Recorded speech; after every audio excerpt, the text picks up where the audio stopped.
Start with something simple, one step, simple direction. Turn off the switch, put your shoes on, touch your belly. If we keep building those skills, it's like snowball effect. The joint attention, imitation, receptive language, play skill, they all interact with each other. When your child is proficient with those skills, that's when they can learn without your help by observing others independently. Welcome to part 2 of the Receptive Fight for 15-Minute podcast. In part 1, we talked about what receptive language is and the important milestones that you need to look at to make sure your child is learning the environment and to be able to name it. In part 2, we start to give parents specific tools that you can use to empower yourself and fight for your 15 minutes to help your child at home. Stay to the end, stay empowered, stay informed. Enjoy. And then once you have the 20 words, ask yourself 2 questions. One, how many things on that list actually are highly preferred by your child? And the second question is, am I the only person who have the 20 list? Do grandma and grandpa have those lists? If it's ABA clinic, do they know that we're working on this 20 list? If the kid has a bus driver, well, does the bus driver know these are things we're working on? So it's not just repetition, it's repetition across different environment, across different people. Talking about whether the list is preferred by the child. So I'm teaching my kid Chinese, and I can tell you it has been a struggle.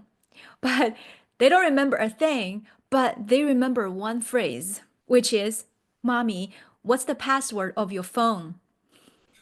They can say it with their eyes closed.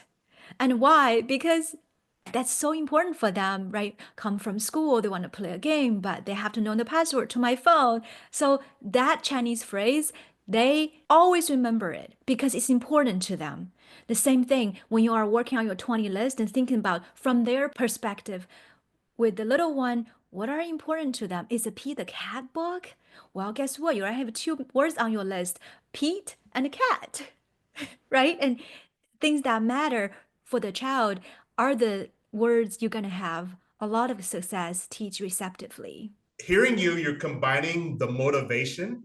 These first 20-ish words need to be functional and better if there's something that the kid wants or crucial in the environment. So the reason why your kids know the password is because it's contingent. They can't get access to their reinforcer unless they know this thing. And that's a beautiful example of how the brain operates. It realizes I need to get there. The only way I can get there is through knowing these words.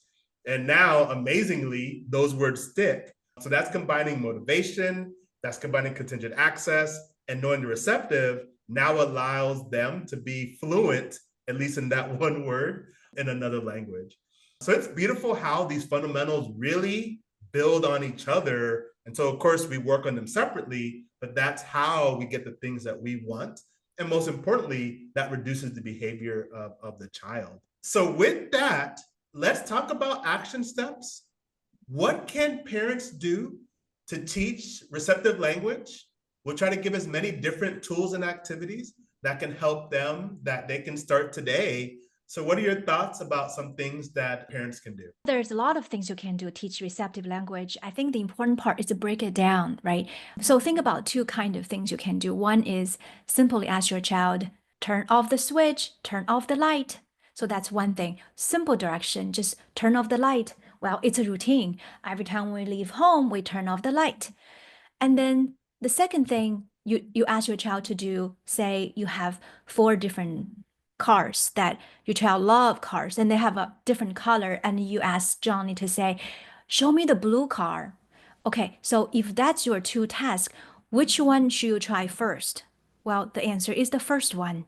The first one is just one step direction.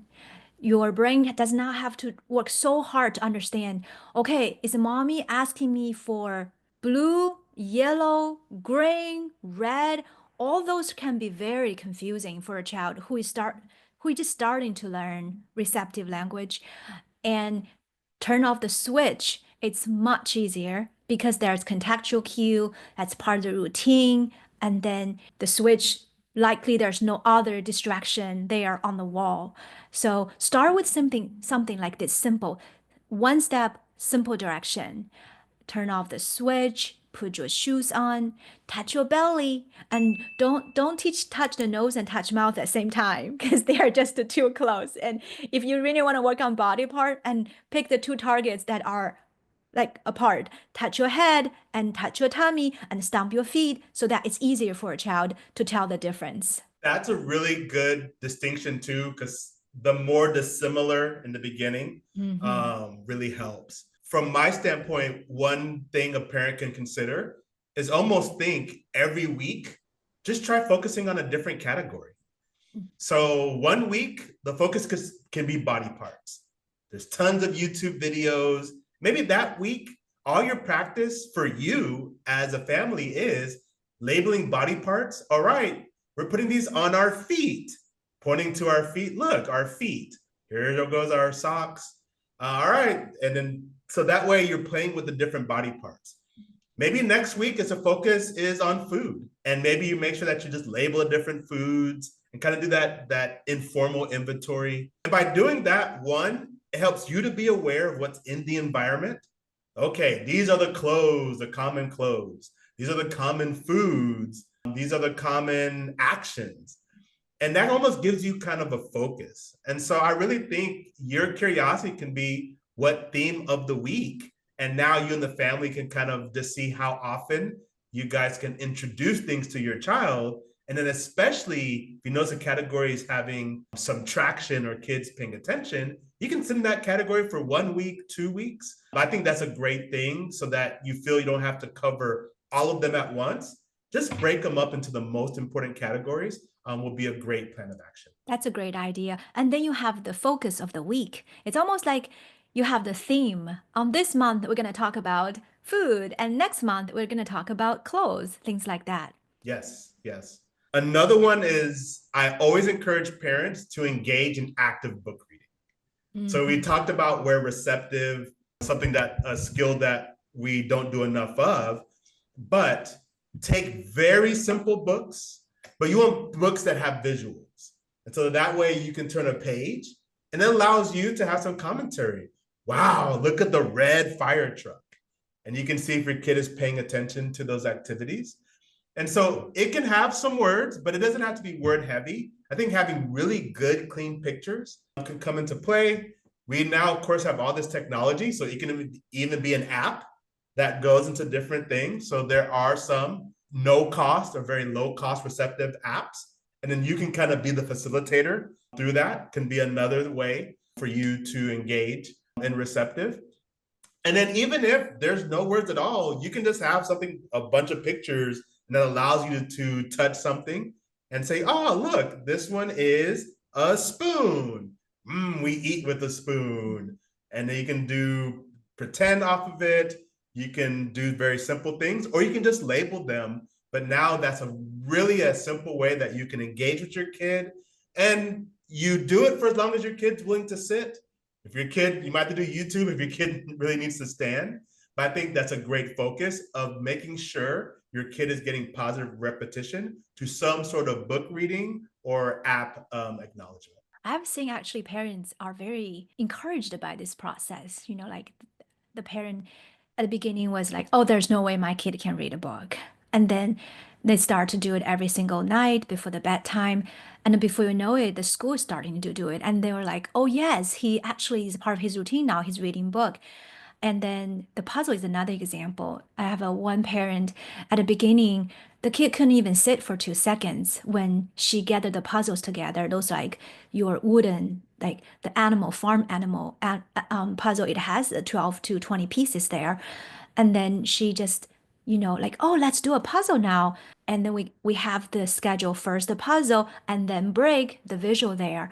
And then you repeat it several times. And then the kids went from, well, I just can't even sit there for 2 seconds to he can complete the puzzle. It's a 4-year-old all by himself. And so you're working on several skills now. You're not only working on receptive language because you were labeling like, oh, show me the cat.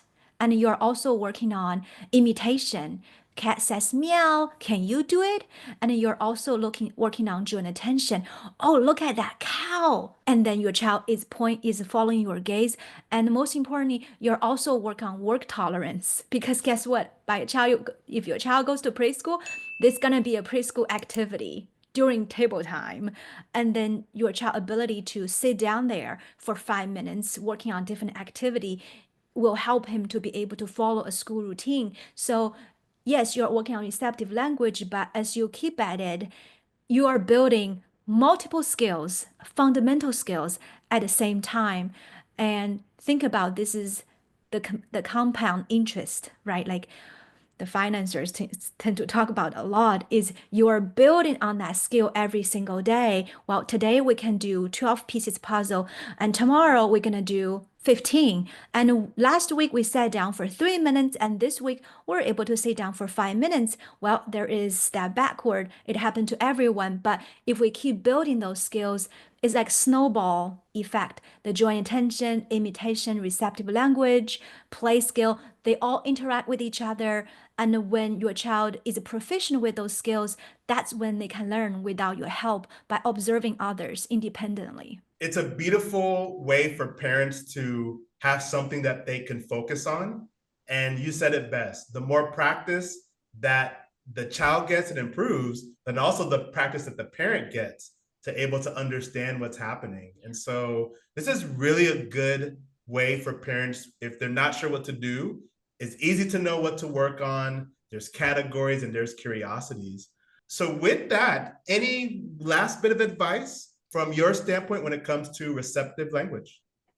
Well, my last piece of advice for parents is just always remember it takes time to build any skills. When you feel discouraged, try to open your Duolingo and then start a foreign language and understand that how many repetition is needed for you to learn a new word in a foreign language. And with this process of, day in and a day out and fight for 15 minutes and set up the play routine and teach different skills, what I've seen parents is the stress start to decrease, right? Like stress is something, if you try to run from it, it get bigger. But if you face it, you pick up a focus point. Like this week, we're gonna talk about toys in our house that you like. And when you start to do that, the stress shrinks because you now have control of things that you can do for your child and for yourself. And as I said, we have seen many parents have seen that change in their child. The progress of your child is one of your best reinforcers, is the most powerful reinforcers for parents. It sure is. Thank you for that, Dr. Chen. I think it was powerful for us to talk about what receptive is and how it can be beneficial. And so just know you are not alone in this process of finding out the best ways to help your child. And so with parent empowerment coaching, we have materials that we have here in this video. We have a Facebook group where we share solution-focused ways to help out your child. So remember to stay empowered, stay informed. We're always here to help, and we'll talk again soon.